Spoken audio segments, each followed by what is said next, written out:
হ্যাঁ ভাই, কোন গজলটা? এই গজলটা, ও আহমদুল্লাহ তুমি ক্ষমা চাও না। ও বাঞ্চুদের বাচ্চা, ও বাঞ্চুদের বাচ্চা, তুমি ক্ষমা চাও না। ও আহমদুল্লাহর বাচ্চা তুমি ক্ষমা চাও না। পুটকি লাল করে দিব আমি রে, পুটকি লাল করে দিব আমি রে। কি দোষ করেছো সে কথা বলো না, ও আহমদুল্লাহ। এই গজলটা ভাই? জি জি, এটার লেখক গায়ক সুরকার আমি ভাই, জানেন। হ্যালো, আসসালামু আলাইকুম। ভাই তোর সমস্যা, হ্যাঁ তোদের আমাদের সমস্যা তাই নীল ঘরে টায়ারের বন্ধ পড়বে।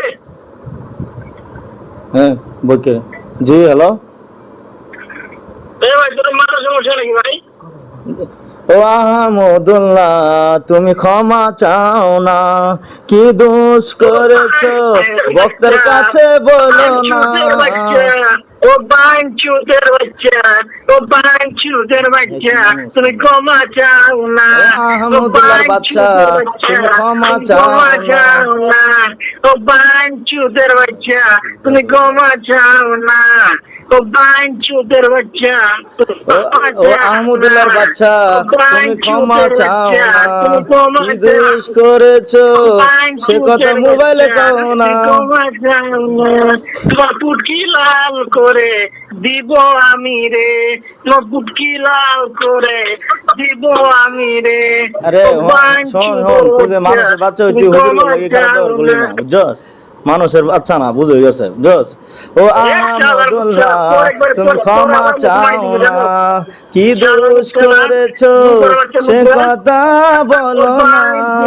এই মাজার ফুজারি আর ডেক ফুজারি করার কারণে ভাই মানে সোশ্যাল মিডিয়াতে এখন ঢুকাই যায় না। এই কাপল ব্লগার গর সাইডে এখন মাজার ফুজারি গর মানে আপনার দৌরাত্ম বেশি হয়ে গেছে ফেস। মানে হ্যাঁ আবার নিজেরা দাবি করতেছে হ্যাঁ হুজুর, মানে হ্যাঁ দিকে যখন আর ঠাপাইতেছে আর মানে হ্যাঁ নিজেরা হ্যাঁ খুব মানে হুজুর দাবি করতেছে যে হুজুরের সাথে এমনি কথা কয় কিনা, মানে হ্যাঁ যে কোন লেভেলের হুজুর, এটাই আমার মূল প্রশ্ন। ঠিক আছে, মানে শয়তানও হেরা দেখে আসে, শয়তান মনে হয় যে ছুটিতে গেছে, শয়তান আপাতত হেরা দায়িত্ব দিয়ে গেছে যে তুই আমার কাজটা চালায়া যা, কিন্তু চেহারা ছবি সুরতে মনে হইতেছে না যে আরে বাবারে বাবা মক্কার খেজুরও হের চাইতে ফেল। মানে চেহারা ছবি দেখলে এমন মনে হইতেছে না যে নিষ্পাপ এক শিশু ইনোসেন্ট একজন হুজুর, তাকে নিয়ে গালিগালাজ করতেছে এইভাবে, মানে হঠাৎ যদি কেউ শুনে। কিন্তু এই শয়তানের ভিতরে যে কি পরিমাণ শয়তানি, এই শয়তানে যে কি পরিমাণ শয়তানি লইয়া চলে, ঠিক আছে, এটা আপনার না দেখলে আর শয়তানি না দেখলে আপনারা আসলে বুঝতে পারবেন না। খালি চিন্তা করেন একবার এই শয়তানগুলোর কারণে এখন বর্তমানে সোশ্যাল মিডিয়াতে আসলে কি কমো ভাই, আসলে বলার মতো কোনো ভাষা নাই, মুখ দিয়ে আসলে জাস্ট বাজে ভাষা আসে, কিন্তু বলতে পারি না, বলতেও চাই না। ভালো থাকেন সকলে। আর এই শয়তান করে নিয়ে আমার আসলে মুখ দিয়ে কোনো কথাই না ভাই। আসসালামু আলাইকুম।